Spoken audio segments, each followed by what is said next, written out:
guys, welcome to the studio. Let's get started with some recording basics.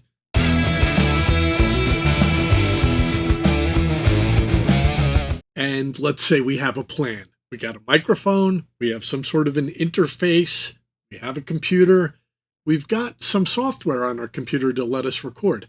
Audacity is free. There's a great trial version of Reaper. I personally use Ableton. They all work about the same way. Let's get into it. Step one, you will want to connect your microphone to the front of your interface or plug your guitar straight in, whichever works for you. And here's where we're going to set the gain.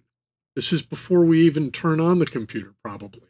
Say hello, hello, hello, and you're looking at the lights next to the gain knob right here. If you see signal, that means it hears your microphone. If you're not getting any signal, check on the back of your interface or sometimes on the front for 48 volt, sometimes called phantom power. Some microphones do require that. Dynamic microphones don't. Condenser mics do. Check with your microphone manufacturer to be sure. Microphones, you probably have to turn them up a fair amount. When you're saying hello, hello, you see that little signal light come on. That means you've got signal and you're good to go. If the clip light is flashing, that means you got a problem. You need to back it back down. You're giving too much signal, trying to send that over to your computer. You're going to have problems. Ideally, you want the signal light to come on, and you never want to see clip. For a guitar inputted, you would generally run the gain knob pretty far down. We've opened up the recording software, and I've pulled down a tab, Preferences. This is where I get my computer to actually recognize that my interface is plugged into it while I'm using recording software. Step one, choose your driver. In my case, I use ASIO drivers. Generally, you will not use anything other than that for most interfaces. Next, make sure that you see your actual interface on the list. In my case, I'm using a Behringer X-Air interface. I see it right here. If not, look at the pull-down menu. If you don't see it, you need to go back and install the driver for your interface in most cases. Then your recording software should repopulate. After you reboot the computer, you should see it. Beyond that, there are some settings for input configuration just to make sure that it sees the particular inputs and outputs that you plan to use. In my case, I only need stereo outputs. That's output 1 and 2. And my inputs, I think I have a half dozen of them selected out of 18. Way more than I need. If you have a small interface, you'll probably only see 1 or 2. And then in hardware setup, you'll see things like the buffer size. 512 is usually safe to start with. We'll make adjustments to it later if we need to.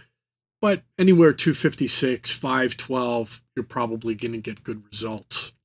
Next, you want your recording software to know that you're trying to record something. In my case, I just right-click and I can insert an audio track or a MIDI track, which is different. We'll talk about those differences later. Stick with audio if you're using a microphone. They will usually give you some options, like audio comes from, in my case, external. Why? Well, I'm using an interface outside of my computer. It's an external source, and I am coming in on channel 1. So I have pull-down menus that allow me to select what is my actual source, what channel am I coming in on. Monitor, well, this depends how you want to listen to it. In my case, I don't need it on because I have a kind of an oddball monitoring solution here. But if you're under headphones, well, you might just leave it on in. That allows you to listen while you're testing the microphone and say, yeah, I can hear that. Or auto. Auto means that it will only actually be monitoring while you're in the process of recording. And as soon as you hit stop, well, it goes back to silent again. If you have speakers and you're using a microphone, you're going to run into some problems with this because the mic will be hearing your speakers as well as you. So the solution to that is get some headphones, plug it right in the front of your interface, and monitor from there. Okay, for whatever channel you're going to be recording here in your recording software, look for a record button. If it's not armed, even though I'm giving it signal, I'm not seeing anything on the meter. It's when I arm record that all of a sudden, hey, when I talk, you're actually seeing something. When I go to record, I want to make sure that this meter is not jumping up too high. And then I just hit the record button and I'll say test, test, test. Now, if I set up the gain on my interface so that I'm not getting any clipping, I should have a signal after I'm done recording that looks kind of like this. It looks fairly robust, but let me show you what can go wrong with it. If I had too much gain on my interface, this stuff would have ballooned up and looked like this. And if it ever reaches these outer limits, like right there, that's distortion. You don't want it, not from your interface. So if you see something that looks like this, turn that gain knob down. Also, it's kind of tricky if you have a signal that looks like it's just basically almost not even there. That means you're going to require your software to do a boost to it to bring it up to a volume where you can hear it. Go with something kind of in the middle ground to be on the safe side. Always test saying something loudly or playing something loudly to make sure that you're not getting up to where you see that top edge get clipped off. That's what they call clipping. You want to avoid it.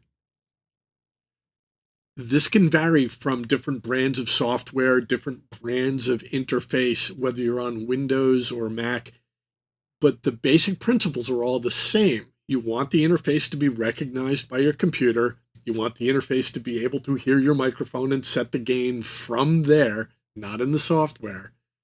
And you want to be able to just tell your recording software, yes, I'm aware of the interface and I'm able to bring in audio.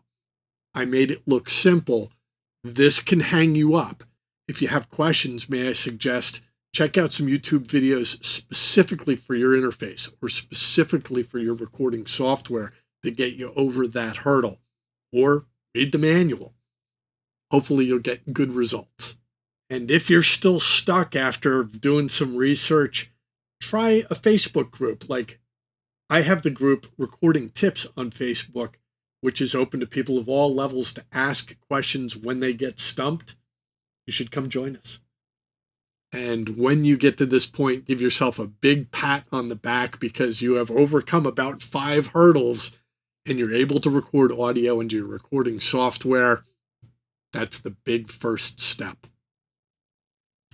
And please look at the descriptions of these videos underneath. We do have an advanced recording channel, and I will usually link a more advanced video at the bottoms of these basic videos in case you want to take a deeper dive. It's free, and we got a lot of work to do. Let's get to it.